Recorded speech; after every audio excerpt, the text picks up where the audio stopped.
آپ کو معلوم ہے کہ ماہ ربیع الاول کا آغاز ہو چکا ہے، دوسری تاریخ ختم ہوئی اور آج ہم تیسری شب میں اس وقت یہاں بیٹھے ہیں۔ یہ ماہ مبارک حضور صلی اللہ علیہ وسلم کی سیرت مطہرہ سے ایک بڑا گہرا تعلق رکھتا ہے۔ حضور کی ولادت باسعادت بھی اسی ماہ مبارک میں ہوئی، اگرچہ تاریخ کے بارے میں اختلاف ہے۔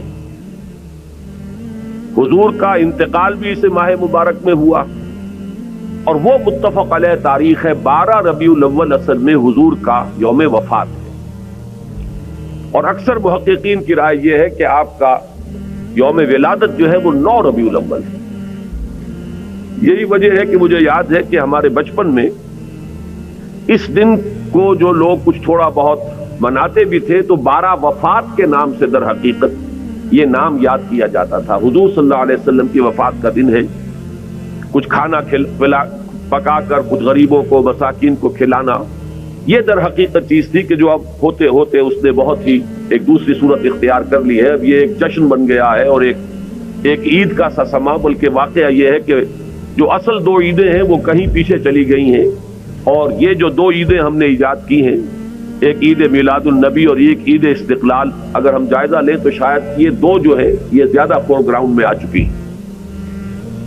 لیکن یہ کہ جہاں تک آپ کی ولادت اور آپ کے وفات کا اس ماہ مبارک میں ہونا ہے وہ ثابت ہے۔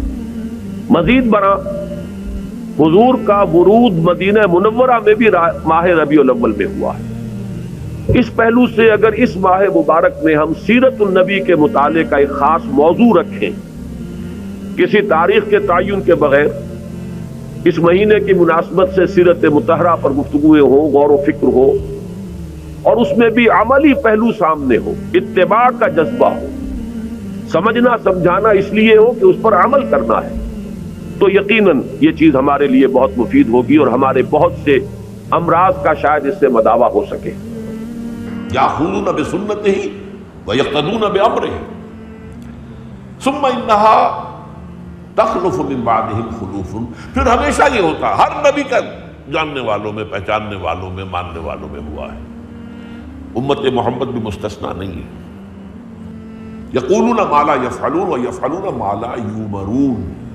یہاں نوٹ کیجئے کہ وہ کہتے وہ تھے جو کرتے نہیں تھے، اور کرتے وہ تھے جس کا حکم نہیں۔ عید میلاد النبی کیا حضور کا حکم ہے؟ کیا اس کا کوئی ثبوت صحابہ سے ہے؟ کیا ہم صحابہ کے مقابلے میں حضور سے زیادہ محبت کرتے ہیں؟ لیکن تھا کوئی معاملہ ما لا یؤمرون، جس چیز کا حکم ہوا نہیں اس پر عمل ہو رہا۔ یہ ہے در حقیقت رسم پرستی، اور رسم کے اندر پھر اضافہ ہوتے چلا جاتا، اس پر ردے پر چڑھتے چلے جانا جو ہے، یہ دوسرا سبب ہے۔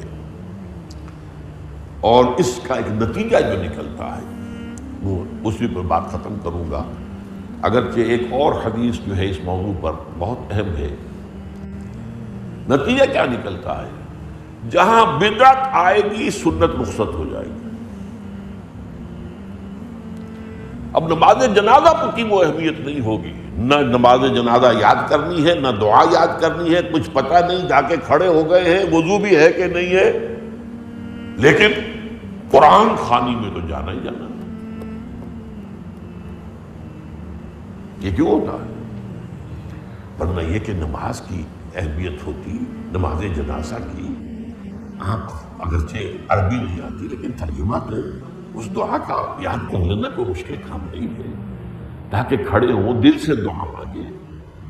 تو جہاں بدعت آئے گی وہاں سنت جو ہے اس کی حیثیت کم ہو جائے گی، اس کا استخفاف ہوگا یا غائب؟